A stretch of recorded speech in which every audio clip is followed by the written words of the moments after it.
Dominique Maillard, bonjour. Oui, ça marche. C'est bon, bonjour, oui. Vous êtes président de Réseau de transport d'électricité.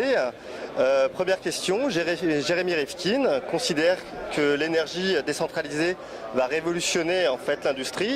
Êtes-vous d'accord avec lui? Alors ça va changer beaucoup de choses. Il a raison. Bon, le terme de révolution est peut-être un petit peu excessif parce qu'on aura toujours besoin physiquement d'acheminer l'électricité.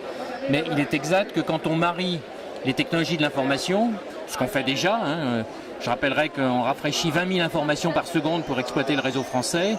On peut encore en traiter davantage et on peut être plus réactif sur ce sujet. Ben, ça change beaucoup de choses. Ce qui change aussi, c'est la dépendance ou l'interdépendance entre la consommation et la production. Pendant longtemps, on a considéré que la production devait s'adapter à la consommation. Aujourd'hui, on prend en compte la dimension rétroaction. Il y a le signal prix, bien sûr, mais il y a aussi les compteurs intelligents, il y a toute une série de dispositifs, par exemple de d'écrêtement des pointes, d'effacement, de sensibilisation des consommateurs. On pratique en région Bretagne et en région PACA des dispositifs qu'on appelle EcoWatt, qui consistent à envoyer des signaux par SMS, par message électronique aux consommateurs pour leur indiquer qu'il y aura une période tendue et leur donner des conseils pour limiter leur consommation. Donc il y a un grand changement, effectivement, dans l'interaction entre la production et la consommation. De ce point de vue-là, Jérémy Rifkin a raison. Cela dit, ça prendra du temps parce qu'on a aussi beaucoup d'inertie. Les consommateurs ne sont pas tous également sensibilisés au sujet. Et puis, il faut trouver les dispositifs efficaces pour cela. Comment les entreprises qui ont des projets industriels qui durent sur des décennies peuvent-elles saisir quand même les innovations qui sont, elles, plus fugaces? Oui, alors c'est vrai que c'est un défi, mais une entreprise comme le réseau de transport est déjà habituée, je dirais, à connaître toute une gamme de temporalités. Depuis l'instantané, l'équilibre du réseau, il se fait dans l'instant, même le centième de seconde, et puis effectivement le temps long, parce que les investissements prennent du temps à être réalisés. Les innovations, on les prend chaque fois qu'on en dispose pour l'ensemble aussi de cette gamme. Dans le domaine des informations à très courte temporalité, mais bien sûr, on voit bien toutes les technologies de l'information qui nous permettent d'avoir des outils supplémentaires.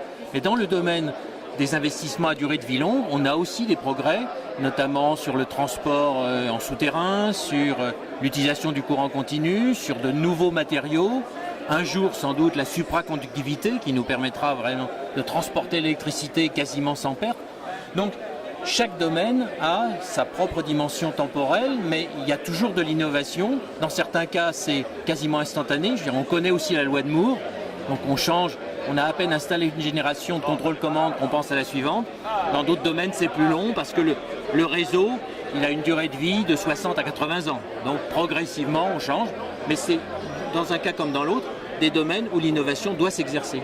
Quels sont les enjeux liés au transport d'électricité, notamment dans la transition énergétique en cours? Alors, un des enjeux de la transition énergétique, c'est de donner plus de place aux énergies renouvelables. Et les énergies renouvelables, elles posent un certain nombre de questions aux ingénieurs, notamment sur leur intermittence. C'est ni une qualité, un défaut, c'est une caractéristique. Et donc, on doit gérer cela. Et une des façons de le gérer, c'est de renforcer le réseau. Parce que l'intermittence, ça signifie qu'il n'y a pas de coïncidence locale, immédiate, entre la production et la consommation. Mais si on est capable d'acheminer cette électricité,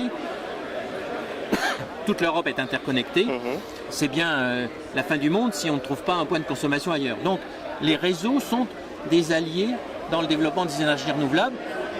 Un autre grand allié, c'est le développement du stockage, bien sûr, qui permet justement de compenser cette variabilité de la production. Simplement, il faut aussi trouver des procédés qui soient efficaces techniquement, économiquement, qui puissent être également diffusés.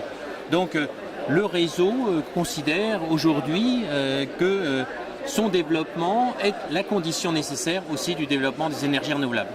Dominique Maillard, merci beaucoup. Merci aussi.